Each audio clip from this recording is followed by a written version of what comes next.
Hi, boys and girls. This is Ms. Kathy. I'm so happy you've joined me today for another story just for you. In the case of the secret code, Willie starts getting strange messages on his computer. Could they really be from God? Chapter 9. Into the Storm. Chris whistled his surprise. That's some code. Where does he come up with all of this? Willie was silent for a minute. It looks hard, but I have an idea. He looked down at his keyboard. I never told you how I solved the last code, did I? Before Chris could answer, Willie heard a knock and someone shout from the front room, Hey, anybody home? It was Maria. Go away, Chris yelled. Come on in, Maria, Willie said. Is everyone else back too? No, just me. Dee Dee's mom picked her up, and I told Mom to meet us over here. She looked at the boys, then at the computer. What's going on? I was just about to explain how I figured out the last code, Willie said. It was totally different from the number codes from before, so I just looked at the letters and other marks on the computer keyboard until it came to me. What if he was just a bad typist? What if his fingers were off one key? So I tried moving my fingers over one key to the right. Presto, the message came. Maria looked at the computer screen. And now you have another message. This one doesn't look like it's the same. No, but I think he used the keyboard to make this one too. Willie looked at the screen and then at the keyboard. Then he looked back at the screen. The code is made up of numbers and other keyboard marks, Willie said. The numbers run along the top of the keyboard. And the other marks run along the side, Maria almost shouted. Willie, you're a genius. I still don't get it, Chris said. Maria grabbed his arm and dragged him over to the calendar. What date is the third Tuesday in July this year? Chris reached over and flipped the calendar to July. It's the 19th. Why? How did you figure that out? She asked. I just ran my eyes across the top to find Tuesday, then ran them down 3 spaces to the 19th. Oh, now I get it. Maria and Chris came back to Willie. He was almost done decoding the message. Finally, they all read, You will find Coco in the old garage down the street.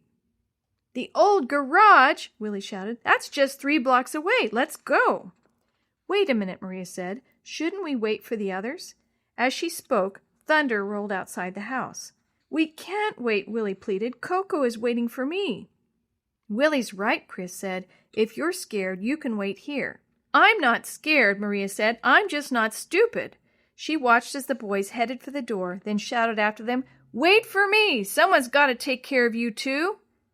It wasn't supposed to be dark for several hours, but thunderclouds hid the sun, and it seemed like dusk.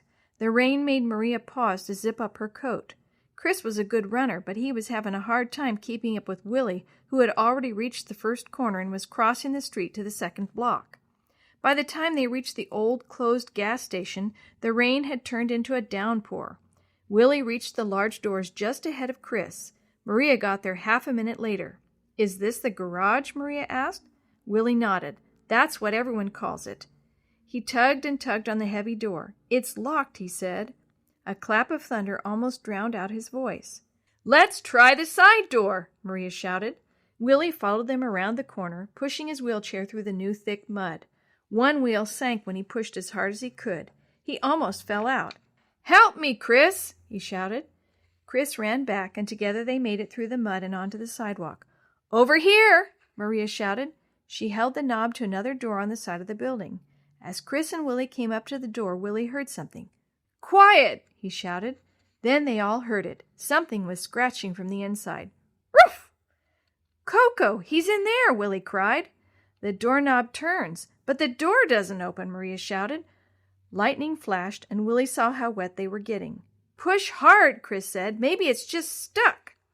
Chris and Maria leaned against the door, and Willie pushed with his hands. The door moved slowly, then pushed open with a whoosh. A gray blur of fur leaped from the dark of the doorway into Willie's lap. It was Coco. Oh, Coco, I'm so glad to see you. Willie hugged Coco with all his might. I'm so sorry, Coco. I promise I'll never hurt you again. See, your prayer did get answered, even if it took a little while, Chris said. Now let's get out of this rain and go home. Lightning split the sky again. Instead of thunder, however, Willie heard a high-pitched scream.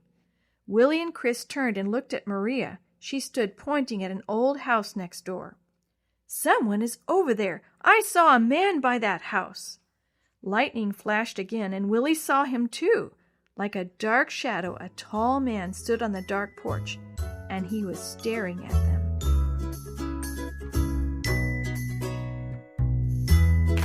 The story you have heard today is a chapter of The Shoebox Kids, Book 2, The Case of the Secret Code, written by Glenn Robinson, edited and created by Jerry D. Thomas, and used with permission from the Pacific Press Publishing Association.